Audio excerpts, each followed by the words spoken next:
Heaven is real. സ്വർഗം ഒരു സത്യമാണ്. We align to God. നമ്മൾ ദൈവവുമായിട്ട് ചേരുകയാണ്.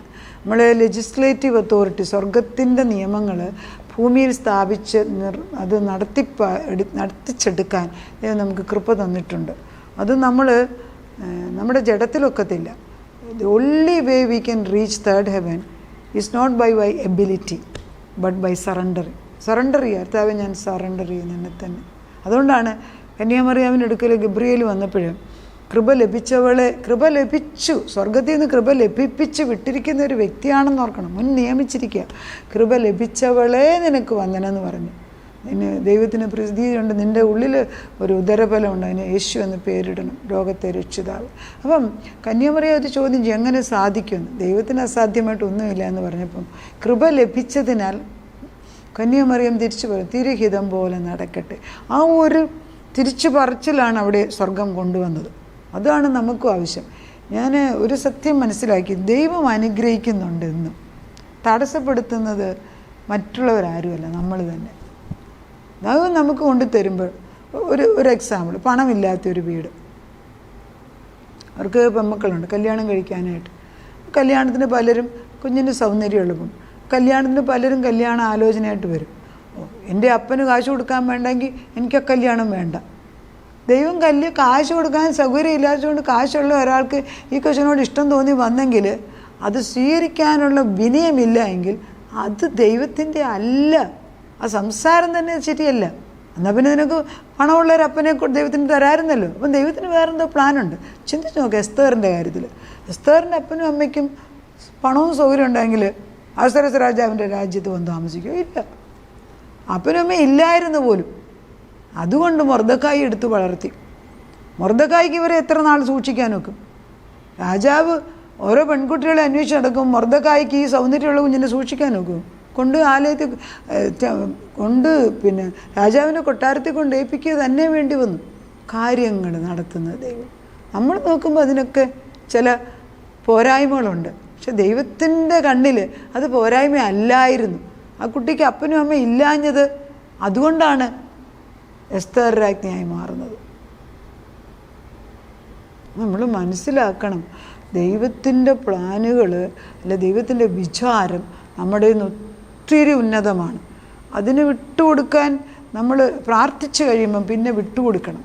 അതാണ് പല വിശ്വാസികളുടെയും ഒരു പ്രയാസമേറെ. നമ്മളെല്ലാം ഇരുന്ന് പ്രാർത്ഥിക്കും, കർത്താവേ കേൾക്കണേക്കെ.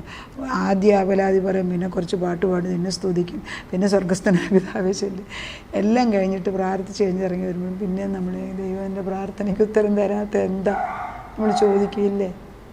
കാരണം എന്താ? വ്യക്തിപരമായ ഉറ്റ ബന്ധം. അത് ചില സ്ത്രീകൾ പറയും, ഞാൻ പ്രാർത്ഥിച്ചു, ദൈവം അത് ഏറ്റെടുത്തു, ഇതിനെ അതിന്മേൽ ഞാൻ ഭാരപ്പെടുത്തില്ല. ഇല്ലേ? ഏതുദിവസം ഹന്നായുടെ ബുക്ക് അങ്ങനെയല്ലേ? ഹന്നായുടെ മുഖം നമ്മൾ ഹന്നായുടെ സമൂഹത്തിനകത്ത് എഴുതി വെച്ചിരിക്കുന്ന എന്തുവാണ്? ഹന്ന മുഖം വാടി പള്ളിയിൽ ചെന്ന് രാവിലെ സങ്കടത്തോടെ കരയുമ്പോൾ എലിപ്രവാചകൻ വന്നു, കള്ളു കുടിച്ചു വന്നിരിക്കുക എന്ന് പറഞ്ഞു. ഞാനൊരു ദുഷിച്ച സ്ത്രീയല്ല, തിരിച്ചു പറയും. എന്നാൽ നീ ആഗ്രഹിക്കുന്നത് സംഭവിക്കട്ടെ.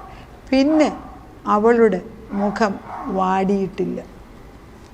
Is it not important to know? എങ്ങനെയാണ് ഉറപ്പ് വന്ന്? അതുകൊണ്ട് തന്നെ ഹന്നായ്ക്കുണ്ടായ മകൻ സമൂവേൽ. വേദപുസ്തകത്തിൽ ഇത്രയും കൃപയുള്ള ഒരു പ്രോഫറ്റ് ഇല്ല. പ്രോഫറ്റ് തന്നെ എത്ര രാജാക്കന്മാർക്ക് ഉപദേശം കൊടുത്തു, എത്ര പേര് വെട്ടിക്കൊന്നു, എത്രയോ വിശുദ്ധനായിട്ട് ജീവിച്ചു. നമ്മുടെ ഈ സാമുവേൽ പ്രവാചകൻ എന്നൊക്കെ പറയുമ്പോൾ നമ്മുടെ ബുദ്ധിമണ്ഡലത്തിൽ ഉൾക്കൊള്ളാൻ പാടാ. അദ്ദേഹത്തിനെക്കുറിച്ച് ഒരു കുറ്റവും ഒരു കുറവും ദാവീദിൻ്റെ കുറവുകൾ എഴുതിയിട്ടുണ്ട്, പക്ഷെ സാമുവേലിനെ കുറിച്ചൊന്നും എഴുതിയിട്ടില്ല. അത് ഞാൻ ഓർക്കും, ദൈവമേ അങ്ങനെയും ജീവിക്കാൻ ഒക്കുമോ? സത്യമാണ് ഞാൻ പറയുന്നത്.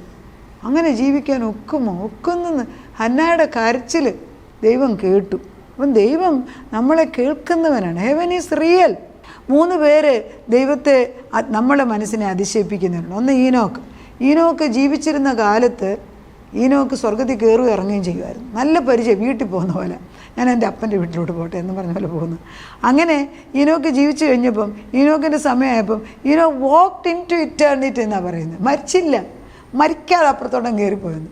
അപ്പോൾ സ്വർഗത്തിൽ കയറാൻ വെക്കും. അതായത് അടിയിലിരിക്കുന്ന ഫിഷ് പറയുകയാണ്, ഞാൻ മേള് വരെ ഒന്ന് പോയിട്ട് തിരിച്ചു വന്നു. അവിടെ വരെ പോയി, ഇടയ്ക്കിടയ്ക്ക് പോകുന്നതുകൊണ്ട് പേടിയില്ലായിരുന്നു എന്ന് പറഞ്ഞ പോലെ സ്വർഗത്തിൽ ഈനോക്ക് കയറിപ്പോയി ഇറങ്ങി. അതുകൊണ്ട് വോക്ക്ഡ് ഇൻ ടു ഇറ്റേണിറ്റി എന്ന് എഴുതിയിരിക്കുന്നത്. Elijah, a man cloth with fire. ഈ എലൈജ എന്ന് പറയുമ്പോൾ തീയാണ് ഓർമ്മ വരുന്നത്. 2 രാജാക്കന്മാർ 2:11 പറയുന്നു, അഗ്നി രഥവും അഗ്നി തേരുകളും ഇറങ്ങി വന്നിട്ട്, അഗ്നി കുതിരകളും അഗ്നി തേരും ഇറങ്ങി വന്നിട്ട് എലൈജയെ സ്വർഗത്തിലോട്ട് കൊണ്ടുപോവുക ചെയ്യുന്നത്.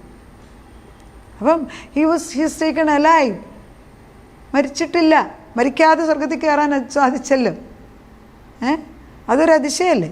അപ്പം പിന്നെ വേറെ 2 പേരെക്കുറിച്ച് വേദപുസ്തകം പറയുന്നത്, യേശുക്രിസ്തുവിൻ്റെ അടുക്കൽ മറുരൂപമലയിൽ നമ്മുടെ ഉണ്ട്, ഏലിയാവും മോശയും. ഏലിയാവിനെ കുറിച്ച് പറഞ്ഞിപ്പം അത് സ്വർഗത്തിൽ ജീവനോടെ പോയി. മോശയെ ബെറി ചെയ്തു, എവിടെയാണെന്ന് ആർക്കും അറിയത്തില്ല. അപ്പം മോശയും സ്വർഗത്തിൽ പിതാവുമായിട്ട് ബന്ധമുള്ളവനായിരുന്നു. മോശ നടന്നു പോയില്ല, മോശ മരിച്ചു കഴിഞ്ഞിട്ടാണ് പോയത്.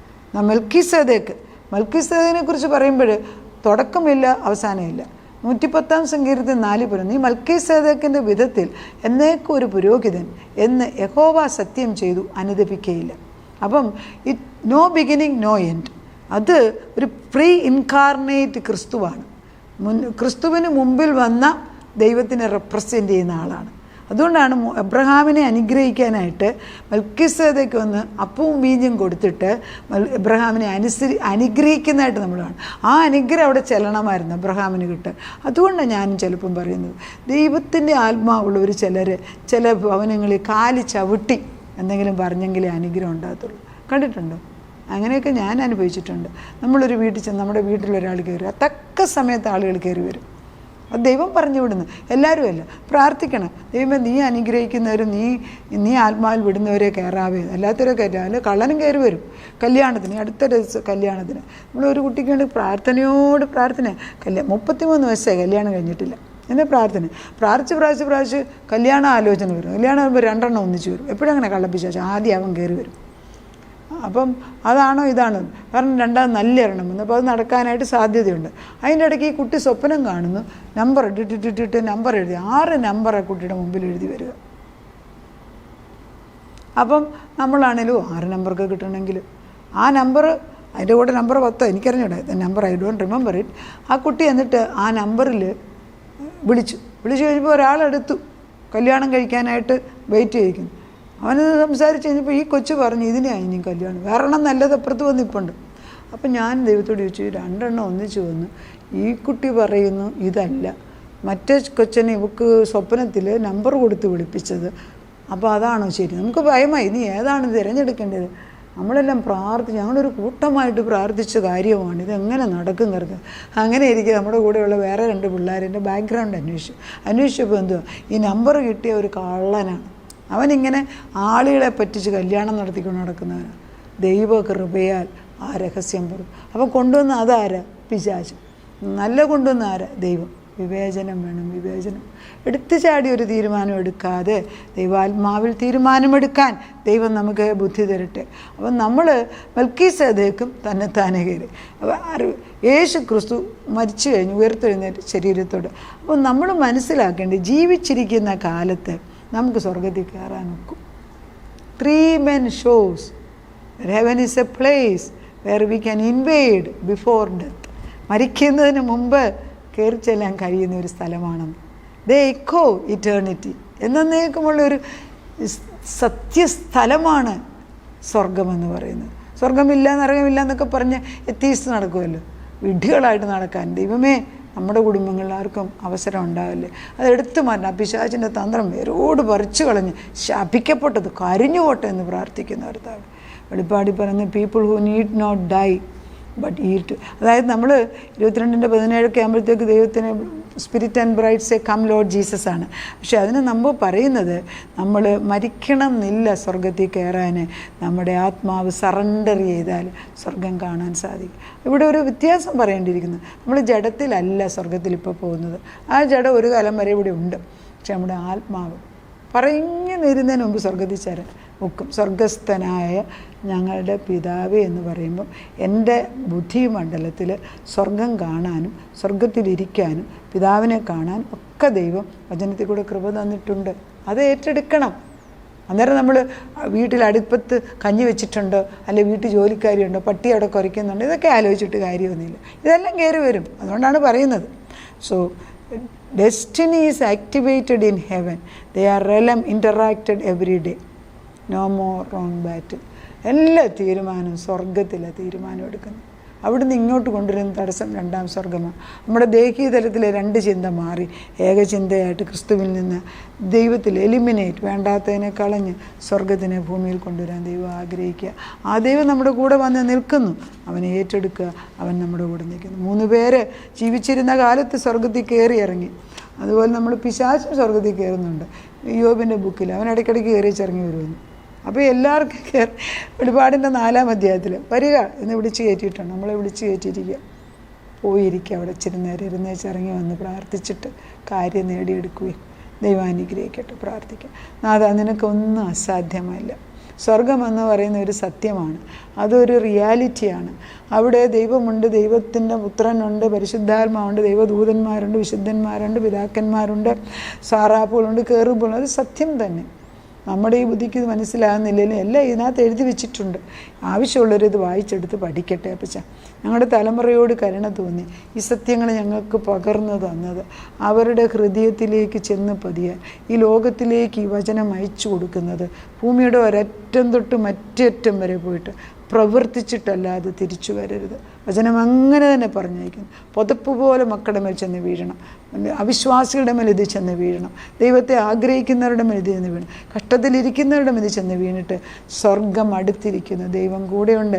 ക്രിസ്തു നമ്മുടെ ഉള്ളിൽ വരുമ്പം സ്വർഗം എൻ്റെ ഉള്ളിലാകുമെന്ന് പറയാനും അവൻ്റെ പെട്ടകമായി തീർന്ന് 1 കൊരിന്ത്യർ 3:16 പറയുന്ന പോലെ കർത്താവേ, ഞങ്ങളുടെ ശരീരം ദൈവത്തിൻ്റെ ആലയമായിട്ട് മാറുമ്പോൾ സ്വർഗവും ഭൂമിയും ജീവനും എല്ലാം ഇതിൽ തന്നെയാണ്. ഞങ്ങളെ ദൈവത്തിൻ്റെ ഒരു പ്രതീകമായിട്ട് നീ ഉണ്ടാക്കിയെന്ന് പറയുന്നത് എത്ര സത്യമാണ്. എൻ്റെ ഒരു ഛായ തന്നെയാണ് സ്വർഗത്തിൻ്റെയും ഭൂമിയുടെയും ഒക്കെ ഞങ്ങളുടെ പാതാളത്തിൻ്റെയും ചിലപ്പോൾ ഞങ്ങളിൽ കാണുന്നുണ്ട്. അതൊക്കെ എടുത്ത് കളഞ്ഞു വെച്ച് നിന്നോട് ചേർന്നിരുന്ന തീരുമാനമെടുത്ത് ഒരു ഉടമ്പടിയോടുകൂടെ ജീവിപ്പാൻ ഞങ്ങളെ പഠിപ്പിച്ചാട്ട്. നാഥൻ പ്രാർത്ഥനയുടെ ഉത്തരം തന്നതിന് നന്ദി. യേശുക്രിസ്തുവിൻ്റെ പുണ്യനാമത്തിൽ തന്നെ. ആമേൻ.